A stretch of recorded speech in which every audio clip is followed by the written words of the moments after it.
잘 지내? 예. 잘 지냅니다. 연말이라. 예, 미래 오늘- 네팔 갔어요.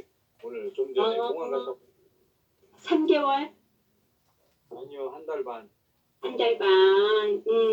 아이고.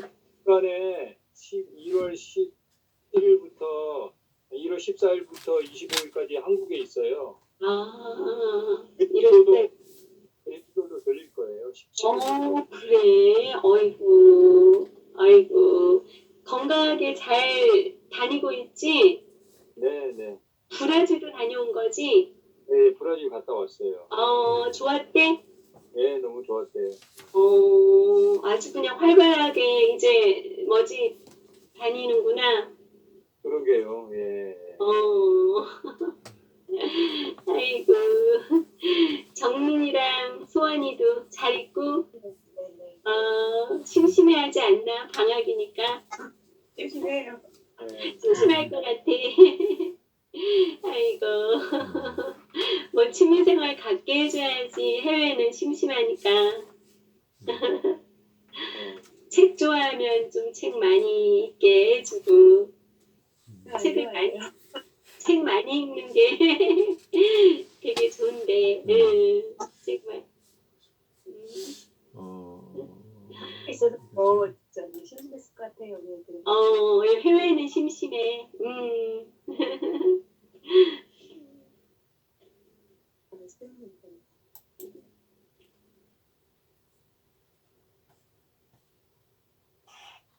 됐나요? 이제? 네. 예, 죄송합니다. 좀 늦었네요. 아니에요. 예, 오늘 그 5장 우리가 원하는 대로 하기의 비밀 부분을 하겠습니다. 예. 이 은혜의 비밀이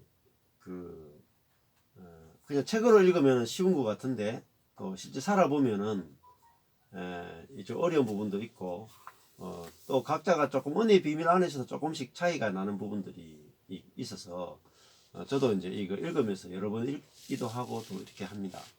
근데 오늘 우리가 원하는 대로 하기의 비밀은 우리가 원하는 대로 한다는 말이 그런 표현을 쓰는데 안에 들어가 보면은 가짜 자아 또 진짜 자아 이런 표현을 씁니다. 그러니까 우리 안에 있는 그리스도가 나의 진정한 자아다. 이런 표현을 이제 하는 분들이 계시고 또 개혁주의자들 가운데도 그런 표현을 많이 씁니다. 그러니까 여기서 이제 우리가 원하는 대로 하기의 비밀이란 말은 이제 우리 안에 있는 그리스도가 우리의 생명이 되고 또 우리의 본성이 되기 때문에 우리가 원하는 대로 해도 그 그리스도의 본성이 나와서 하나님 사랑과 이웃 사랑이 이제 저절로 되어진다. 이런 관점에서 우리가 원하는 대로 하기의 비밀 이런 표현을 썼습니다. 근데 좀 더 이제 안에 내용을 구체적으로 보면 조금 더 이해가 될 것 같아요. 많은 사람들이 이제 거기 이제 121페이지 보시면 많은 사람들이 경건한 남편이나 또 그 좋은 남편 또 훌륭한 아빠가 되고 싶어 하죠. 근데 정말 좋은 아빠가 되거나 좋은 남편이 되는 거는 그렇게 이제 쉬운 일이 아니거든요. 결심한 대로 잘 되지도 않고 그래서 좌절감을 느낄 때도 많이 있습니다. 또 상대방이 잘 해줘도 완전하게 만족하기는 참 힘든 것 같아요. 부부지간에. 저도 이제 나름대로 한다고 열심히 아내한테 했는데 돌아오는 말은 당신이나 뭐 다른 사람이나 뭐 똑같이 뭐 이런 말이 돌아오면은 열심히 한 사람일수록 실망이 더 큽니다. 그래서 이제 오늘이 이제 뭐 연말인데 연초가 되면은 늘 하는 게 이제 새해 다짐을 하잖아요. 올해는 내가 뭔가 새로운 걸 해보겠다. 새해 새로운 결심을 하게 되죠. 그래서 저도 이제 그런 결심을 많이 했던 것 같아요. 초반에 한 10년 목회할 때는 예, 첫 해가 시작되면은 매일 성경이나 뭐 혹은 또 생명의 삶 1월 달에 앞에 제일 첫날을 펴놓으면 묵상하면서 첫 주에는 원래 내가 어떤 일을 하면 좋겠다. 혹은 하나님이 내 마음에 감동을 주시는 것을 원래에 대한 감동을 주면 그걸 쭉 적어놓고 그걸 이루어지도록 기도하고 또 꿈도 꾸고 막 비전도 가지고 이렇게 했던 것 같아요. 연말 돼 보면은 뭐 하여튼 별로 이루어진 게 별로 많이 없는 그런 생각이 들기도 하고 그렇거든요. 예. 근데 연초에 대부분 하는 게 매일 성경 읽기 혹은 원래는 성경을 삼독하고 싶다. 뭐 이런 계획을 세우기도 하고 원래는 매일 새벽 기도를 나가고 싶다. 또 혹은 원래는 일주일에 한 번은 가정 예배를 하고 싶다. 이런 이제 결심들을 많이 하잖아요. 근데 이제 그 성경 읽기라든지 혹은 기도하기 이런 결심들을 많이 하는데 자 이걸 이제 브라이언 채플은 무슨 표현을 쓰냐면은 자, 성경 읽기하고 기도하기 이런 것들을 원래는 은혜의 수단입니다. 은혜의 수단 혹은 은혜의 방편 이런 말을 써요. 근데 우리가 만약에 성경 읽기를 결심하고 기도하기를 결심하면 은혜의 방편이 아니고 은혜에 이르게 하는 수단이 되어버립니다. 은혜에 이르게 하는 수단. 자, 이 두 가지 표현이 상당히 이제 조금 다른데요. 은혜의 수단이라는 말은 성경을 읽었을 때 성경 자체가 나에게 무엇을 주기 위한 수단이냐? 은혜를 주기 위한 수단이라는 거죠. 은혜가 흘러 들어오는 통로가 바로 성경이고 기도도 은혜의 수단이거든요. 하나님의 은혜를 깨닫고 누리기 위한 것이 바로 기도라고 할 수 있는데 우리는 성경 읽기나 기도를 통해서 그 은혜에 도달하려고 성경을 많이 읽고 말씀대로 살면 하나님의 은혜를 주신다. 기도를 하면 내가 기도한 그것에 대해서 하나님께서 은혜를 부어주신다. 이렇게 생각을 하는 거죠.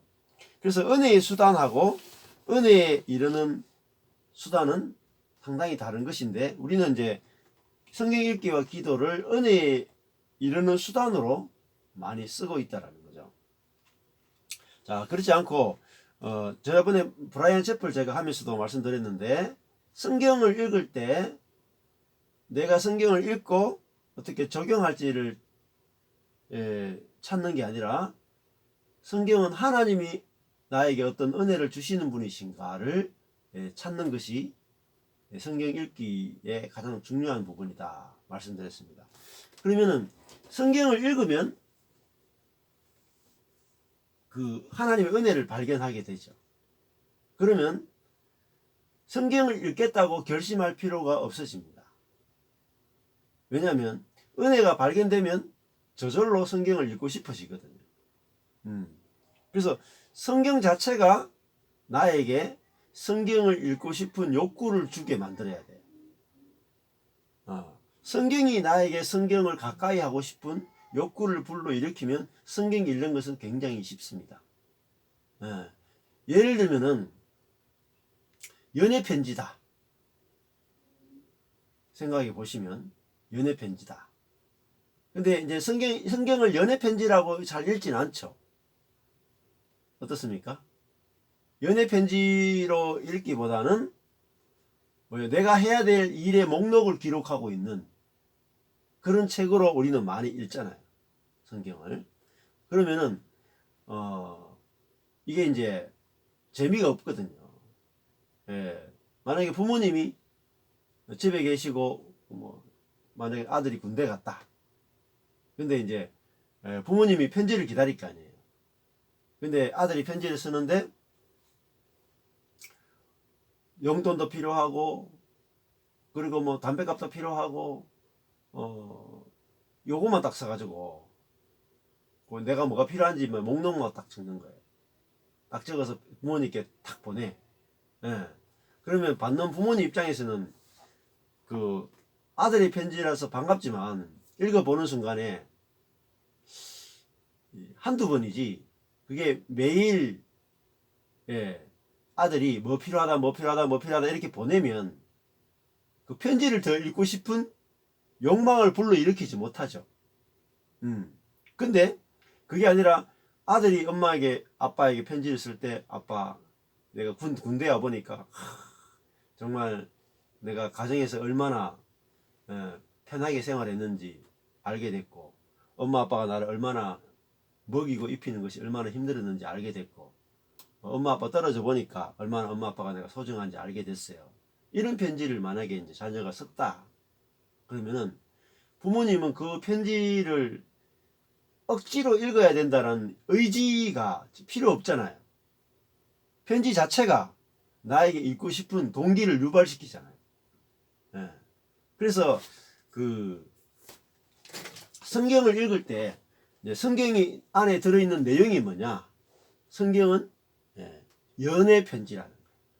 연애 편지. 하나님이 나에게 보내는 연애 편지다. 그럼 연애 편지는 뭘 하라 하지 말라는 이야기가 들어있는 게 아니고 나를 얼마나 사랑하는지에 대해서 표현해내고 있는 그 글이란 말이에요. 제가 이제 군대에 2년 갔다 왔는데요. 제가 이제 살고 있는 곳은 대구 쪽이고 군대는 서울 쪽에 있었어요. 2년 정도 있었는데 그때 아내랑 이제 그 연애할 때였습니다. 근데 그 2년 동안 편지를 주고 받았거든요. 근데 저도 아내한테 편지 보내고 아내도 저한테 편지 보냈는데 제가 편지 받아가 읽을 때 어떨 때는 이제 그 쫄병 때는 화장실에서도 가서 읽고 이렇게 읽었는데 그 편지를 읽어야 된다는 부담을 한 번도 느껴본 적이 없어요. 아무리 많은 분량의 편지를 줘도 내가 이 편지를 꼭 읽어야 되는데 안 읽으면 내가 참 벌을 받는데 이런 부담감을 느끼고 읽어본 적이 없고 좀 더 많이 안 보내나 이 정도 분량밖에 못 보내나 그래서 더 많은 편지를 보내주기를 기다렸다는 거예요. 그러니까 성경 안에 어떤 내용이 들어있느냐에 따라서 내가 성경이 저절로 읽혀지는지 아니면은 노력해서 읽어야 되는지가 결정이 나죠. 그러면 내가 원래 내가 성경을 삼독을 해야 되겠다 라고 하는 결심은 좋은 걸까요? 나쁜 걸까요? 나쁜 거예요 사실은. 왜냐하면 나는 지금 현재 성경에 대해서 성경이 하나님의 그 사랑의 편지라고 전혀 생각하고 있지 않다는 거예요.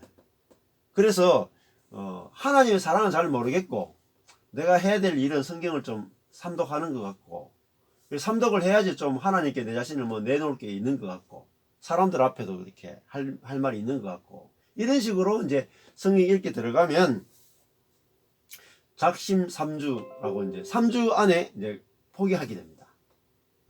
포기하게 돼요. 근데 제가 이제 10년 전에 필리핀에 갔을 때 이 성경센터 골방에 갇혀가지고 성경을 읽었었거든요. 그런데 성경이 읽는데 창세기부터 이렇게 읽는데 너무 성경이 재밌는 거예요. 그러니까 성경 안에 있는 내용이 하나님이 우리의 노력이나 힘이 전혀 필요 없이 하나님이 어떠한 사랑으로 사람을 찾아오시고 어떻게 사람을 다루시고 어떻게 그를 변화시키시고 하나님 쪽에서 어떻게 그를 통해서 하나님의 일을 하시는가를 쭉 보게 되면서 하나님의 한 사람 한 사람은 어떻게 놀랍게 이제 사랑하시고 사용하시는가를 보면서 너무너무 재밌는 거예요. 너무너무 재밌어가지고 창세기 읽고 나면은 출애굽기 읽고 싶고 출애굽기 읽고 나면 레위기 읽고 싶고 그냥 성경이 막 읽고 싶어서 계속 읽게 됐거든요.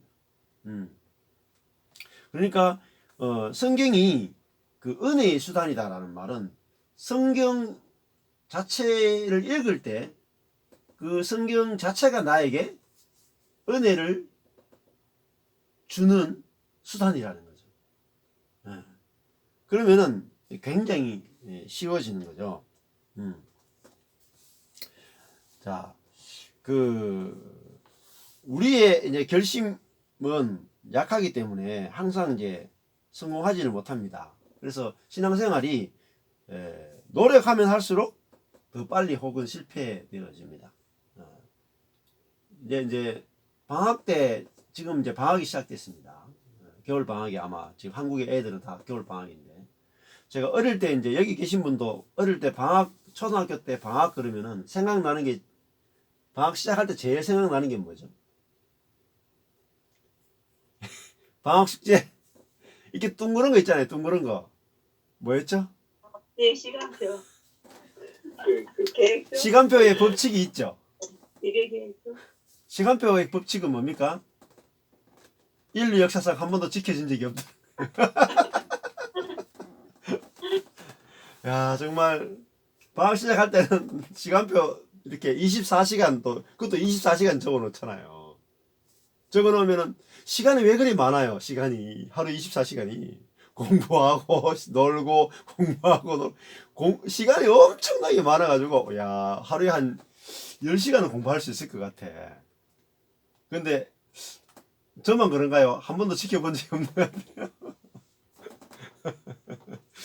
그래서 방학 끝날 때 되면은 항상 비참해. 그래도 선생님도 참 나쁘죠. 선생님들도 못 지킬 그 방학 계획표는 시작할 때 반드시 준다는 거. 그리고 선생님도 아무도 안 지키고 온다는 거 알면서 계획표를 내준다는 거. 참, 그게 약간 신앙생활하고 좀 비슷한 게 있는 것 같아요. 신앙생활이. 그래서, 우리가 결심하고 신앙생활 하는 것은 다 실패하게 되더라고요. 근데, 좋으면 말릴 수가 없습니다.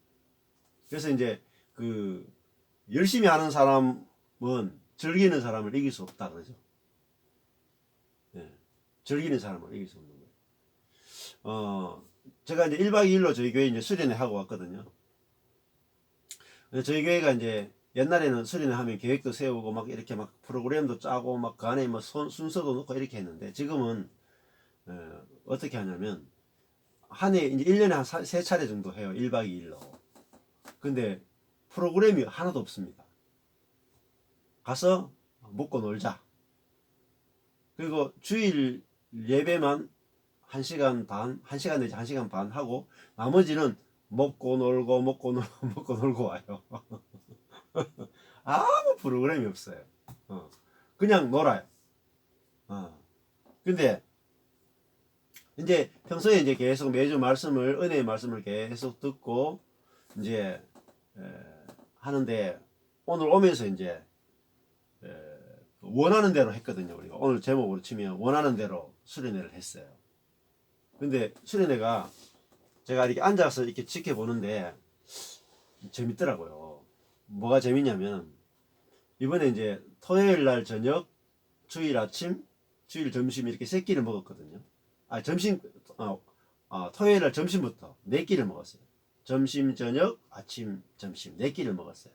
근데 사람들이 좀 우리 계획한 것보다 좀 더 많이 와가지고 뭐 수원에서도 오시고 혹은 또 이렇게 그 구리에 올라가는 저 가족이 오고 또 대구에 있는 다른 이제 교회 다니시는 분들도 오시고 이래가지고 숫자가 좀 많아졌어요. 그래가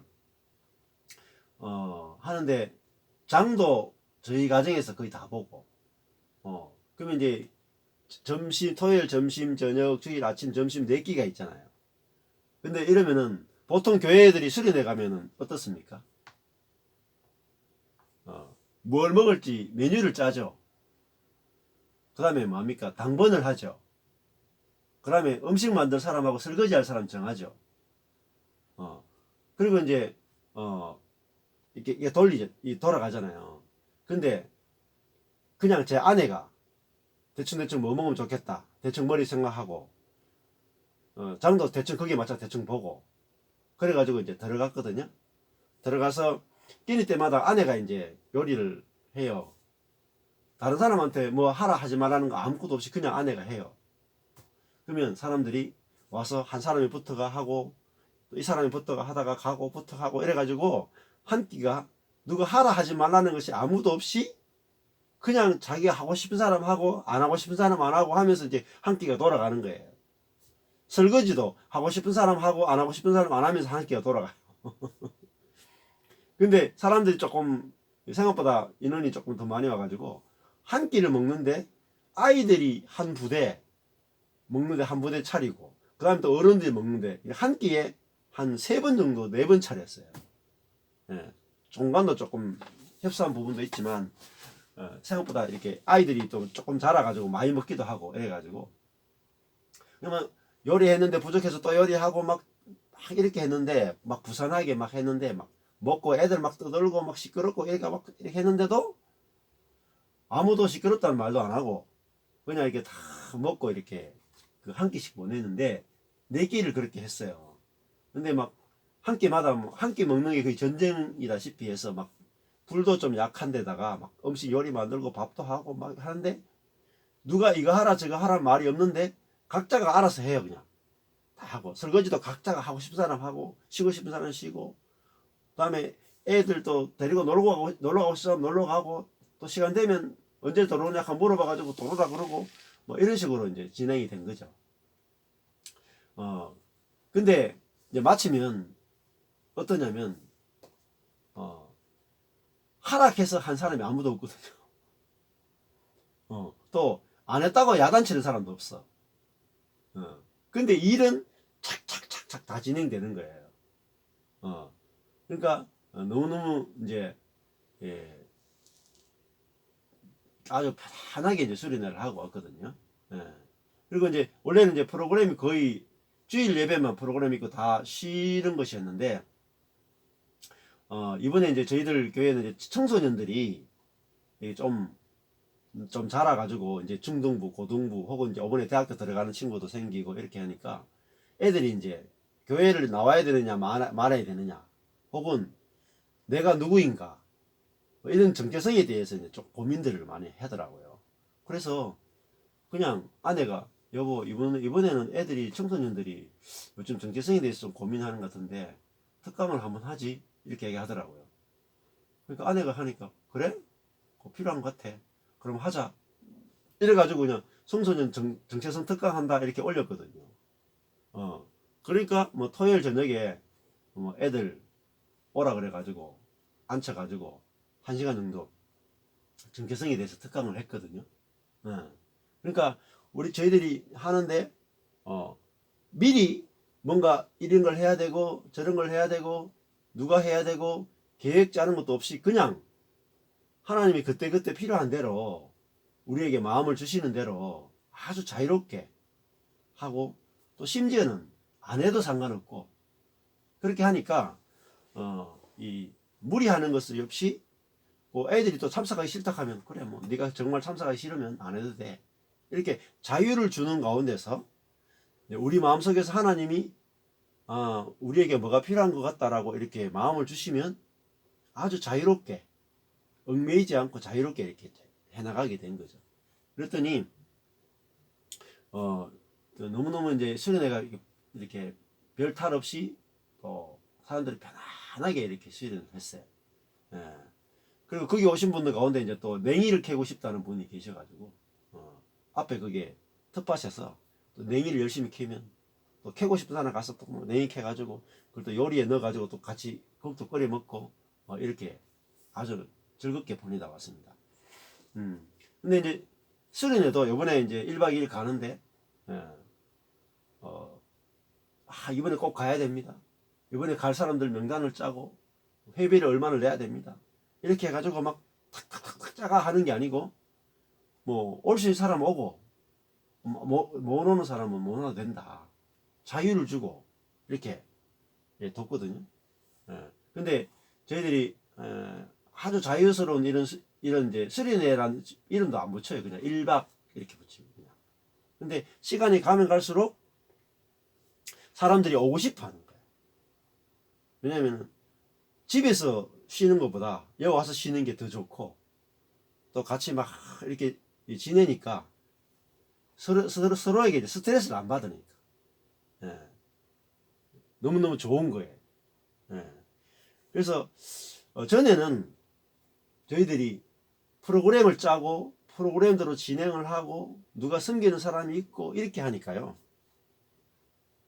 누구는 봉사했는 사람, 안 했는 사람, 또 뭐 그런 것들이 다 차별이 생기고 나중에 설거지 한 사람, 안 한 사람이 또 뒤에 뭐 어떤 말이 나오기도 하고 이래서 늘 좀 문제들이 생기더라고요.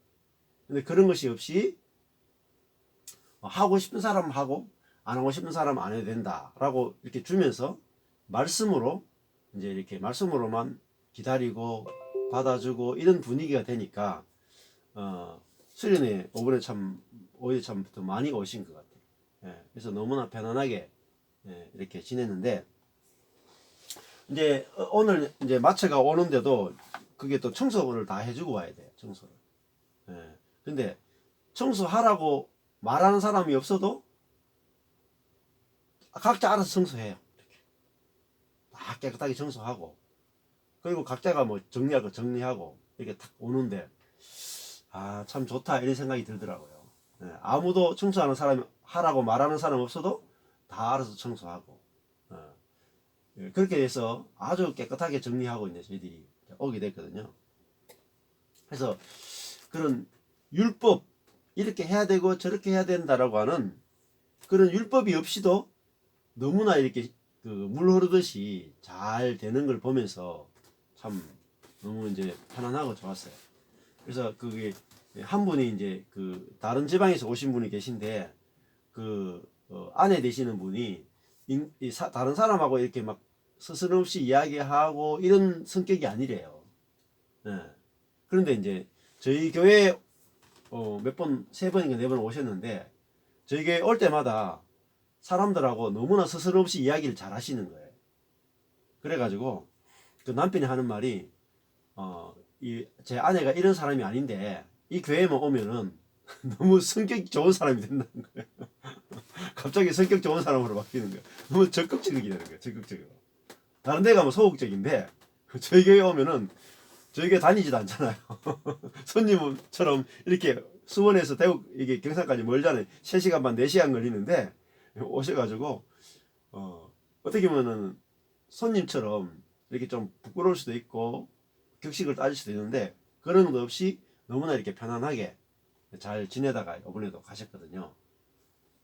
예. 그렇게 되는 이유가 이 율법이라 하는 것을 딱 가둬 놓고 이건 이렇게 해야 되고 이렇게 하면 선하고 저렇게 하면 악하고 이걸 가지고 있으면 사람은 어떠냐면 이 가면을 딱 쓰게 돼요. 가면.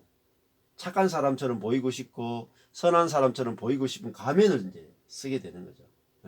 그런데 그런 율법이 없으면 오히려 가면을 쓸 필요가 없고 아주 좀 이렇게 자유로워지는 부분들이 있습니다. 그래서 어제 이제 토요일 이제 저녁에 보통 이제 뭐 길게 이야기하거나 그렇지는 않고 그냥 놀다가 자고 이런 정도 수준인데 이제 외부에서 이제 오신 분이 계시고 멀리서 오셨으니까 저하고 이제 상담도 좀 하고 싶고 대화도 좀 하고 싶어 가지고 따로 저녁에 이제 한 10시 정도에 이제 따로 이제 옆에 커피숍에서 앉아 가지고 이제 이야기를 하게 됐어요. 두 사람이 저하고 이제 두 사람을 이야기하게 됐는데 좀 지나니까 이제 아내도 오고 이제 반대편 쪽에 계신 형제 자매님 아내도 오고 이렇게 4사람이 됐는데 저희 교회 지체들이 모여가지고 밤늦게까지 신앙 이야기 잘 안 하거든요. 근데 외지에서도 오기도 하니까 또 저희 교회 지체들도 여러 사람이 와가지고 쫙 둘러 앉아가지고 이제 몇 시까지 이야기했냐면 새벽 4시까지 이야기했거든요. 그러니까 이 프로그램이 전혀 없는데 네, 궁금한 거, 영적으로 궁금한 거, 성경에 대해서 궁금한 거 서로 앉아가지고 토론하는데 새벽 4시까지 한 거예요. 그러니까 저는 대신에 이제 설교를 하나도 준비 못하고 들어가서 설교 준비하려고 하는데 새벽 4시까지 막 이야기한다고 그때 새벽 4시에 끄는 것도 제가 설교 준비가 안 됐다고 이야기가 끄는 거예요. 안 그랬으면은 5시, 6시까지 갈 뻔했어요. 겨우 끊고 저도 설교 약간 준비하고 아침에 일어나 잠을 자고 이제 일어나서 예배를 드리고 왔거든요. 그러니까 어떤 이렇게 해야 된다 저렇게 해야 된다라고 하는 율법이 있어야지 사람들은 신앙생활 열심히 하거나 하나님에 대해서 관심을 가지거나 이렇게 하는 게 아니라 오히려 그런 규칙이 없어도 사람들 속에는 그 하나님에 대한 갈증이 있고 갈망들이 있거든요. 그래서 우리 속에 성령이 계시고 그리스도가 계시면 이 진리에 대해서 복음에 대해서 이야기를 해주면 자연스럽게 우리 속에 그리스도가 계시다는 것은 그리스도의 욕구, 그리스도의 마음이 우리 속에서 운행이 된다는 거예요. 그래서 이 자연스럽게 이제 되어져 가는 것들을 경험하게 되는 것이죠. 그래서 이제 저희 교회 지체가 아니고 다른 교회 다니는 분이신데도 이번에 와가지고 아침에 가야 된다라고 했다가 안 가시고 또 예배까지 드리고 오후까지 있다가 쭉 그렇게 가셨거든요. 그러면서 이 율법이 있으면 어떤 문제가 있냐면 율법은 이렇게 선악을 구분해내고 그 다음에 율법하고 뭐가 또 짝꿍이가 되냐면요, 우리의 자기중심적 자아가 연결이 돼요. 자기중심적 자아하고 율법하고 딱 연결되면은 어떤 일이 벌어지냐면은 나의 교회, 내 교회, 너의 교회를 딱 구분 짓게 됩니다. 지금까지 신앙생활 하면서 우리 교회, 너희 교회 이렇게 구분이 자동으로 되죠. 우리 교회, 옆에 이웃 교회 구분되잖아요. 그래서 항상 모든 생각을 내 교회 중심적으로 하게 되죠. 11조를 하건 헌금을 하건 헌신을 하건 봉사를 하건 대부분 내 교회 중심으로 다 하게 되죠. 내 교회. 그리고 내 교회라는 게 있죠. 우리 교회, 내 교회라는 게 있죠. 그리고 우리 교회 멤버만 우리 교회의 실제적 주인이라고 생각을 하죠. 그런 것들이 어디서 오냐면 자기중심성하고 율법하고 두 개가 만나면 단체도 단체적